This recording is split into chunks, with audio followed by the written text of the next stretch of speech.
Baik teman-teman mahasiswa, Assalamualaikum warahmatullahi wabarakatuh. Waalaikumsalam warahmatullahi wabarakatuh. Ya, semoga Anda selalu dalam keadaan sehat walafiat ya Mbak Lutfita, Mbak Hanisa. Kita berjumpa kembali di mata kuliah Kritik Sastra di program semester antara. Nah, pada hari ini yang akan kita diskusikan adalah mengenai kritik mimetik. Apa itu kritik mimetik? Silakan sambil Anda membuka buku yang sudah pernah saya share, saya unduh di Google Scholar, dibuka lagi. Apa itu sebenarnya kritik mimetik? Nah, sambil dibuka, sambil menyimak, gitu ya. Baik, kritik mimetik itu apa ya? Semacam kritik terhadap karya sastra. Orang sering mengacu pada dunia luar atau dunia di luar karya sastra. Jadi kritik mimetik yaitu dalam mengadakan kritik terhadap karya sastra, sering orang melakukan kritik itu mengacu kepada di luar karya sastra atau dunia di luar karya sastra, ya. Jadi menurut Wellek adanya koherensi di dalam karya sastra dan berdasarkan pada fakta-fakta pengalaman nilai estetis. Nah, adapun kematangan dalam karya sastra dapat dilihat dari kebenaran pengalaman yang mengacu pada dunia di luar karya sastra. Yang menurut perbandingan antara sastra dan kenyataan, semacam kita ketika menganalisis sebuah karya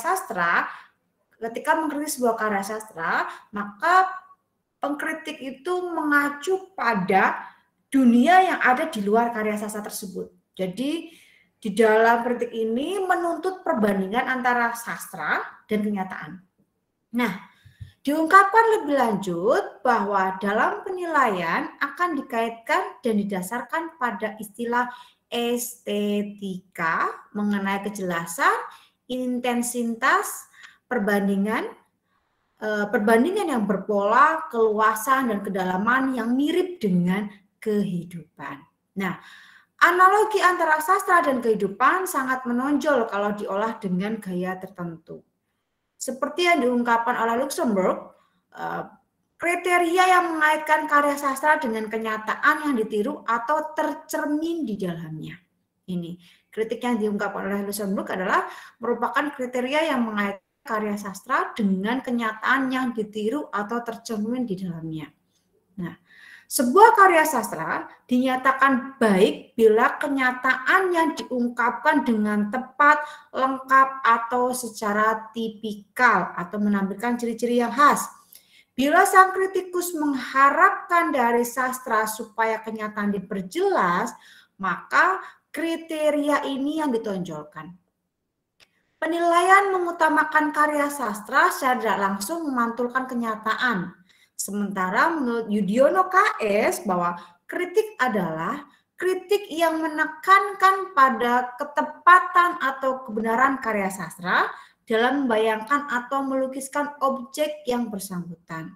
Seperti yang disampaikan juga oleh Plato pada bukunya Ratna bahwa karya sastra tidak dapat mewakili dunia kenyataan yang sesungguhnya, melainkan hanya sebagai peniruan dari kenyataan. Ya, tadi Plato menurut Ratna adalah bahwa karya sastra tidak dapat mewakili dunia kenyataan yang sesungguhnya, melainkan hanya sebagai peniruan dari kenyataan. Nah, ada sebuah contoh kritik mimetik. Kritik mimetik contohnya pada novel Para Priyayi karya Umar Khayyam. Sudah pernah baca belum? Sudah? Belum, Bu. Belum. Berarti ditambahkan list yang harus dibaca ya. Nanti kalau misalkan agar untuk pembelajaran berikutnya sudah pernah membaca minimal. Novel Para Priyayi karya Umar Khayyam. Nah, di dalam novel ini budaya Jawa sangat mewarnai novel ini. Nah, apabila disimak dalam novel ini sebenarnya pengarang mengisahkan bahwa keluarga Sastro Darsono, ingatnya Sastrowardoyo ya. Sastro Darsono berasal dari keluarga petani. Nah, Atmokasan adalah seorang petani desa. Sastro Darsono anak tunggal Mas Atmokasan, petani desa Kedung Simo. Ini bukunya Umar Khayyam ya. Masyarakat petani tidak pernah meninggalkan kehidupan yang lekat dengan dunia petani. Walau mereka sekolah, kehidupan dunianya tetap seperti dunia petani, tidak bisa ditinggalkan. Nah, ada kutipan seperti ini. Kebanyakan dari kami tidak tahan dan tidak kerasan di sekolah. Kami merindukan sawah, angan permainan kami, kerbau, dan sapi kami. Pohon-pohon mangga yang kami lempari dengan batu. Burung-burung yang kami pelintengi, kami ketapel, kemudian ramai-ramai kami keropok, kami bakar dalam onggokan daun-daun kering. Nah, kehidupan yang lekat dengan sawah juga diungkapkan pengarang dengan sempurna ya. Jadi diuraikan begitu jelas ya kehidupan yang kaitannya dengan sawah ya, diungkapkan oleh pengarang dengan begitu apik ya. Ini tercermin dalam kehidupan Sastro Darsono. Selain sebagai petani, sebetulnya Sastro Darsono adalah keturunan wong cilik yang karena keinginan luhurnya agar menjadi priayi maka disekolahkan. Setidaknya mereka tidak menghalang-halangi anak-anak mereka untuk putus sekolah dan kembali ke sawah. Mungkin karena itulah Mbah Marto Dikromo lebih menyayangi bapak daripada paman-paman dan Pak D. Mbah Marto Dikromo adalah petani desa. Hanya mungkin besar juga keinginannya untuk menjadi priayi. Buktinya, di samping petani, beliau merangkap menjadi mandor di sebuah pabrik gula tak jauh dari desa tempat tinggalnya. Tetapi, rupanya peruntungan juga hanya sampai sebagai mandor saja. Maka menurut cerita bapak, keluarlah pernyataan Mbah kepada anak-anaknya. Ini kutipannya seperti ini. Jangan puas jadi petani, Le. Kalian harus berusaha menjadi priayi. Nah, untuk menggambarkan masyarakat petani desa, pengarang melukiskan kebiasaan kehidupan petani yang sudah rutin. Kehidupan masyarakat petani digambarkan seperti siklus alam. Kehidupan masyarakat petani digambarkan pada waktu petani makan malam dilakukan menjelang gelap, mereka bekerja di sawah sepanjang hari, pada waktu tengah hari mereka istirahat dan makan siang, kemudian bekerja lagi hingga sore hari, pada waktu senja mereka siap-siap untuk pulang, menyiapkan makan, kemudian tidur. Nah, seperti pada kutipan berikut. Senja kemudian turun, dan itu berarti makan malam segera tiba. Kami, para petani desa, tidak seperti para priayi dan abdi gumerpeng lainnya di kota, yang makan malam pada sekitar jam 7 atau 8 malam. Makan malam pada waktu hari menjelang gelap. Petani desa bekerja sepanjang hari dengan istirahat sebentar pada tengah hari untuk makan siang di tengah sawah, untuk kemudian bekerja lagi hingga sore hari. Waktu senja turun, para petani sudah merasa pada puncak kelelahan mereka dan siap untuk segera makan malam, kemudian tidur. Nah, dilihat dari ciri khas makanan, petani desa mempunyai ciri khas tersendiri yang lain dengan kehidupan para priayi. Ada kutipan lagi. Pada rata-rata rumah tangga petani desa Jawa, saya hampir selalu menemukan pepes sembukan. Nah, apa ini pepes sembukan? Ya, mungkin di desa Anda ada yang tahu pepes sembukan. Ini kutipan yang dari novel. Dalam kehidupan masyarakat Jawa dikenal juga dua kaidah dasar yang sangat penting. Kaidah dasar tersebut adalah kerukunan dan prinsip hormat. Kedua prinsip tersebut merupakan norma-norma yang harus dilakukan masyarakat dalam kehidupannya. Nah, pada novel ini rupanya pengarang juga menampilkan kehidupan yang tercermin dalam dua kaidah dasar masyarakat Jawa. Diungkapkan bahwa kerukunan dapat dipakai mempertahankan masyarakat dalam keadaan yang harmonis. Hal ini dapat dilihat pada suasana harmonis yang digambarkan oleh pengarang tentang para pensiunan yang saling bertemu di bawah pohon beringin di alun-alun, di tengah alun-alun. Pagi-pagi sudah subuh menjelang merekahnya fajar, jalan-jalan di kota akan mulai hidup oleh para pensiunan yang berjalan-jalan pagi, dan anjing-anjing yang sudah mulai berkejaran. Mereka kaum pensiunan itu datang dari segala penjuru kota, berjalan berdua-dua, atau kadang-kadang lebih. Sandal mereka, ikat leher ada di leher mereka, dan kemudian juga dari kota yang khas. Di alun iringan pensiunan yang datang dari berbagai penjuru itu akan bertemu di bawah beringin kurung. Sebentar, saya izin terlebih dahulu.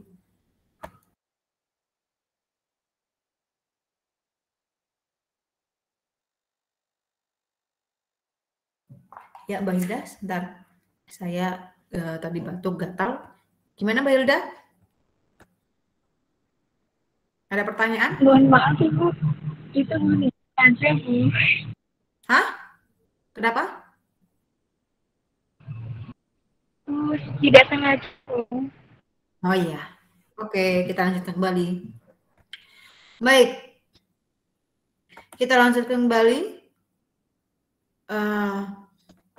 Pada waktu semakin banyak pengemis dan gelandangan bermarkas di balik papan beringin, pertemuan kaum pensiunan kemudian bergeser ke dekat gardu penjagaan kantor kabupaten.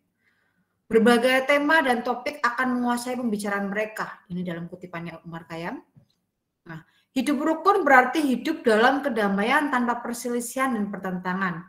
Hidup seperti itu tercermin pada Sastro Darsono menghadapi perpisahan dengan Mas Martoatmojo.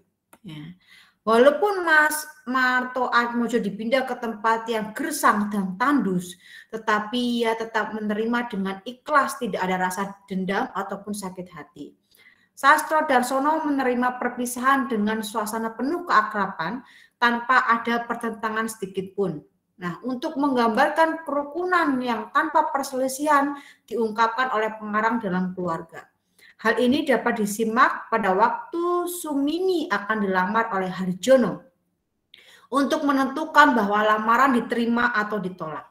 Keluarga Sastro Darsono mengumpulkan anak-anaknya untuk diajak bermusyawarah. Mereka dengan rukun memutuskan apa yang harus diambil sebagai keputusan.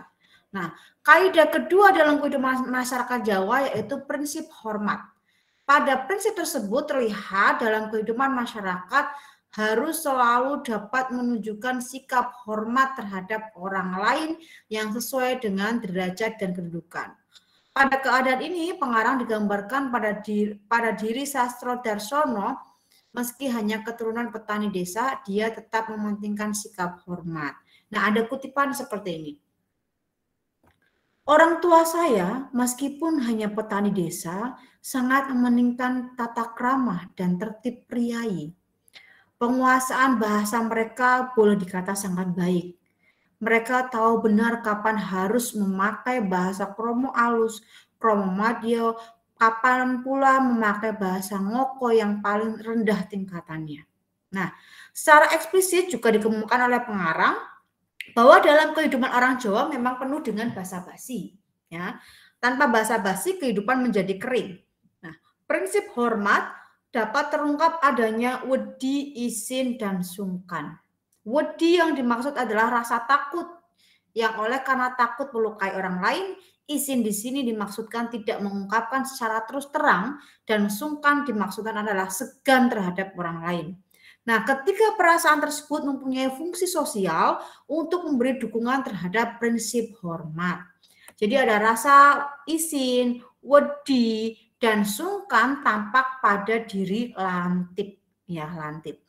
Rasa tersebut bercampur menjadi satu tatkala ia ditunjuk untuk mewakili keluarga Sastro Darsono menyampaikan ucapan salam untuk mengenang almarhum Sastro Darsono.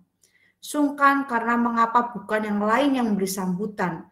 Dia merasa tidak pantas karena Lantip merasa keturunan seorang bajingan, perusak keluarga, tetapi dia harus mewakili keluarga Sastro Darsono yang priayi. Merasa takut karena dalam hati berkecamuk perasaan menggelora. Mengenai sikap hidup, diketahui bahwa sikap hidup masyarakat Jawa terdiri dari dua pedoman, yaitu masyarakat yang harus melaksanakan Trisila dan Pancasila. Trisila yang harus dilaksanakan yaitu eleng, percaya, mituhu. Adapun Pancasila yang harus dilakukan yaitu rilo, nerimo, temen, sabar, dan budi luhur. Nah, di samping Trisila dan Pancasila yang harus didahulukan, masih ada pedoman-pedoman hidup yang lain yang tidak kalah pentingnya, yaitu ojo dumeh dan menghindari aji mumpung. Nah, untuk mencapai kesempurnaan hidup manusia harus dapat menguasai badan atau jagat cilik. Nah, hal ini juga diungkapkan oleh pengarang melalui tokoh Lantip. Lantip baru menyadari akan siapa dirinya, latar belakang, asal-usul, tidak membuat Lantip merendah diri. Justru hal tersebut dipakai sebagai landasan hidup. Kehidupan dan latar belakang Lantip yang suram menjadikan dia bersemangat untuk hidup dan memperoleh keinginan untuk selalu menjunjung tinggi keluarga Sastro Darsono yang telah mengangkat dirinya dari lembah nista. Nah, eleng percaya mituhu tadi ya, Pancasila harus dilaksanakan, yaitu tadi ada 5, rilo, nerimo, teman, sabar, budi luhur. Nah, tadi di samping sila dan sila itu juga harus didahulukan pedoman-pedoman hidup yang tadi adalah ojo dumeh dan menghindari aji mumpung. Nah, ada sebuah kutipan yang tampak seperti ini. Toh, hari kan ibu bilang apa? Sing sabar tawakal. Terus memohon pada Gusti Allah dan juga kepada Pak Demu lagi. Iya Le, ini betul-betul satu mukjizat Allah. Siapa mengira persoalanmu bisa beres begini? Ayo matur nuwun lagi kepada Pak D. Nah, sikap itu diungkapkan oleh pengarang melalui tokoh Sastro Darsono. Untuk menjadi priayi dia harus terus sekolah. Sebenarnya keinginan untuk sekolah bagi masyarakat desa sangat kuat gitu ya. Akan tetapi keluarga Atmo Kasan menginginkan anak tunggalnya menjadi priayi. Mau tidak mau Sastro Darsono meneruskan sekolah. Di samping itu, atas perhitungan Sastro Darsono, apabila ia rajin dan setia pada gumerpen, maka cita-cita menjadi guru penuh akan tercapai dan hal tersebut akan lebih memantapkan ia menjadi priayi. Nah, kaidah lain dari sikap hidup masyarakat Jawa yaitu tadi Pancasila, ya, watak dan tingkah laku tersebut adalah relo atau rilo, nerimo, teman, sabar, budi luhur. Nah, ada kutipan yang seperti ini yang terkait watak rilo atau rela. Lakon ini juga terutama baik mengenai teladan. Sumantri adalah contoh wong cilik yang ikhlas menyerahkan baktinya buat raja dan negara. Pada kutipan tersebut menunjukkan bahwa pengarang telah mampu menggambarkan bahwa manusia Jawa harus selalu ikhlas menyerahkan diri dan berbakti kepada bangsa dan negara. Ya, masyarakat Jawa selain mempunyai sikap hidup juga mempunyai pedoman yaitu ojo dumeh dan menghindari aji mumpung. Ojo dumeh dan aji mumpung dalam arti harus selalu mawas diri pada saat dikaruniai kebahagiaan dan jangan sampai menggunakan kesempatan selagi masih bisa. Di samping itu semua orang di dunia harus berhati-hati. Hal ini juga digambarkan oleh seorang pengarang Sastro Darsono yang memberi petuah kepada anak-anaknya begini. Lawang hari disuruh cegah dahar, lawang guling, mengurangi nasi goreng dan tidur ngorok sampai siang hari. Mana mungkin ya Har, semua pada tertawa lagi.